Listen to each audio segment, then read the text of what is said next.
So Terry, we're on the beautiful island of Phuket. This seems to be a bit of an annual thing for us. We actually first met here, ironically enough, a few years ago. Introduced by one and only Alex Lohore. Yes, might as well start from there, really. You know, it's been a funny few years. You know, this is a bit of a strange one for me because I've been sitting on the sidelines watching things unfold that I never thought would happen. And it's a bit sad, if I'm honest. I'm normally impartial, but it is a bit sad. But you know, we went from a few years ago being here on the island together, training and going out, all three of us going out watching fight shows together. I remember. To what I thought was a solid friendship being over, and you know, it's come to this. So in your opinion, kind of take us through what happened. So, you know, well, like you know, we've all been out together. Alex is a good friend of mine. I was the one who brought Alex over here to train with me.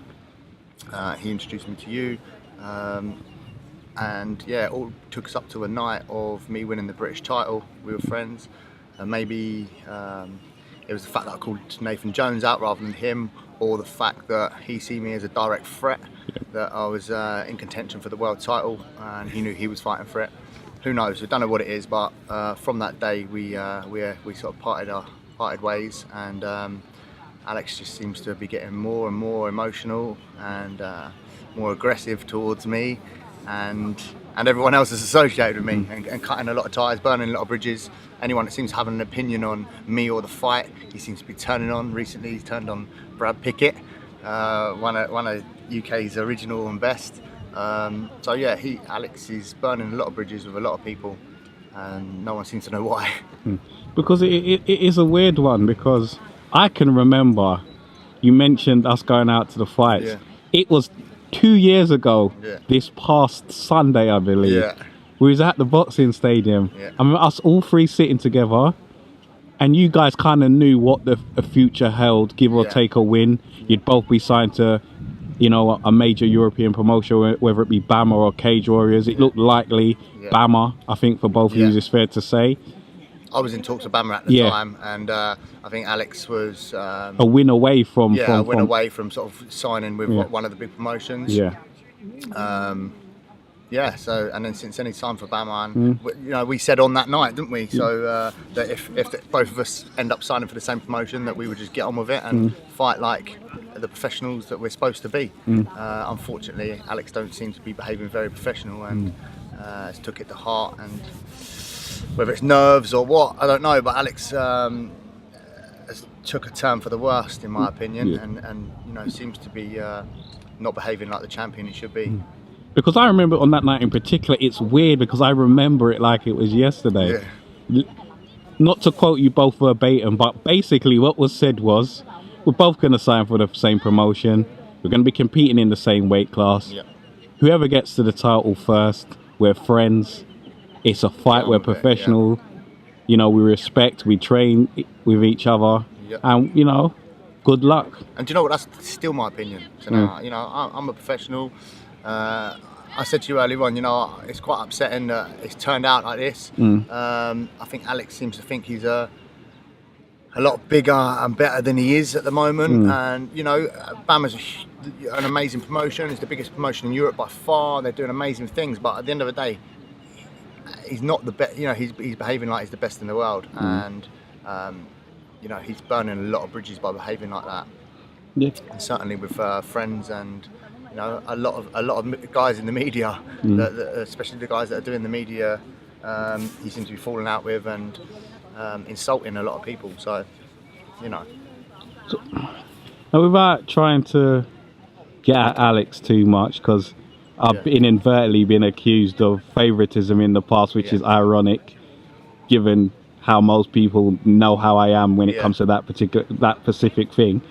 But what's changed? All right, he's a world champion, but what has changed for him to react like that? Maybe he's won the lottery or something, but he's behaving like some power freak. You know, I don't know. It's sad. I don't know.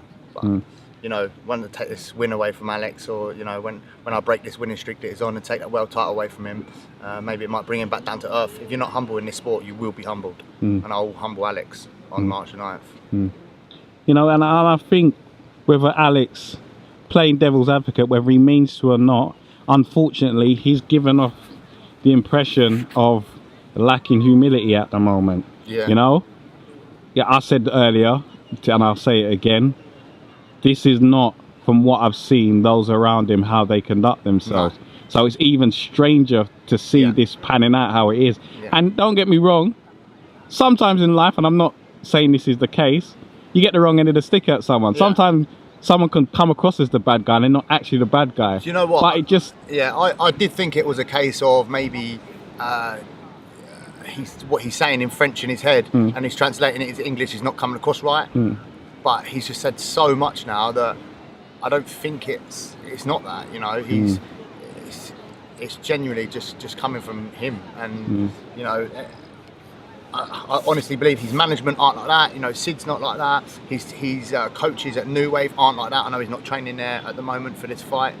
He's training in France, but you know, he comes from, I know a lot of people from his gym and a lot of people that originated at his gym, and none of them seem to understand his attitude and the way he's coming across.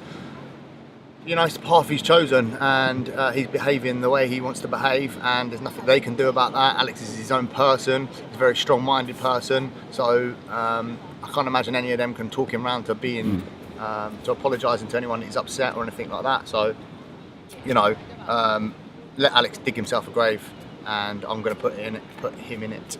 No, because it is a weird one. I think no one can doubt that he deserves where he is in terms of the journey. He's gone on a winning streak. He's done really well. He's won some crucial fights, and he's world champion. You know, I think calling it a fluke would be unfair. He's there. 100%. Alex is no joke. Even if you fight 10 bums, you know, a winning streak's a winning streak. You know, Alex has fought some legit people. There's no doubt about it. He's a dangerous opponent. He's a great athlete, but it's not the be all and end all in this sport. You know, I'm a better athlete than him. I'm a better fighter than him, and I'm a better person than him. You know, I'm a champion at heart. Do you know what I mean? The way I conduct myself, the way I carry on, I can't imagine that BAMMA are very happy with the way he conducts himself, and the way he carries on, and the way he talks to people, and the way he behaves. So, I'm confident they're going to be happy with me being the new champion. Yeah, because I doubt he'll agree to an interview with me. But I would be interested to understand where his mind's at. Like the rant he went on, and this is no disrespect to Alex, he ranted for like 2.5, nearly 3 hours.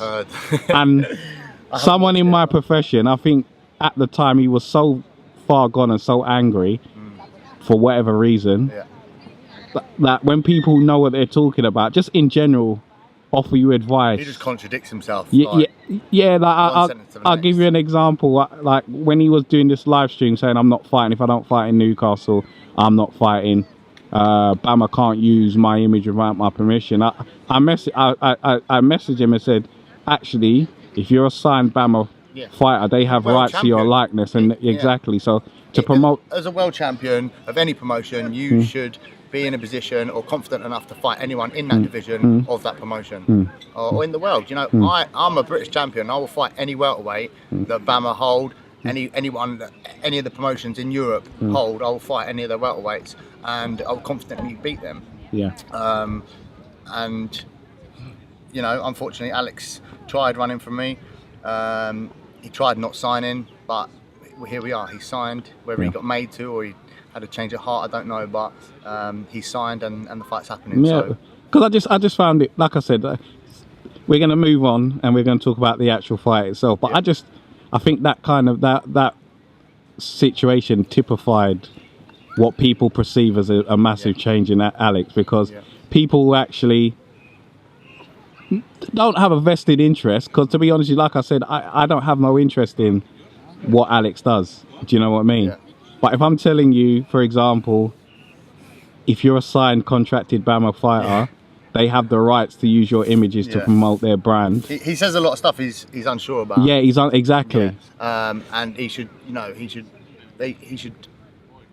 only quote factual stuff. Yeah. He says a lot of stuff that he's unsure about, and then finds out after, and you know, he looks silly for it. Exactly. And I think in Alex's defense, although I can't say for sure this is the case, maybe it's the emotion of having to fight someone who, as a former friend, that's gotten. Do you know what? It's not the first time though. He went all out on Nathan Jones. He's a very listen. You know, Alex is a passionate person. He's a passionate fighter. That's probably why he's got so far. Fair play to him. But it's going to be his downfall. Also, do you know what I mean? He's going to come unstuck, and he's going to come unstuck with me. So, you know, I can't really say much more than that. You know, the long and short of it is, Alex, I think he's got maybe 1-2 more fights left for BAMMA. He was trying to get him out of the way soon. In March, UFC's coming to London. I'm pretty sure he thought he could get a couple of easy fights, and so he could try and get on that card. And he's so upset that he's got to fight me because I'm going to be the end of his reign, and before he signs with anyone else. So that's what I believe it is. But you know, and it's a sad thing, you know, finally kind of for you moving into the fight, you're here to train. It's no joke. Kind of take us through where you're training and how you're preparing. So I arrived yesterday, so today's just a chill day. Just went on a nice swim to the island. Me and Adam Amazinga are running up to Big Buddha later on, and then I'll start my training tomorrow at Phuket Top Team. Be doing my training there with Eric Uresk, under Eric Uresk for the next 6 weeks, and also at Unit 27, be doing all my cardio and my fitness, S&C. Preparing for Alex, and then I'm back in the UK for 2 weeks, back with my coaches Eddie Cohn, Kenny Moyston and Dean Amazinga, and then we're going to be working on pure game plan, ready to beat Alex in style.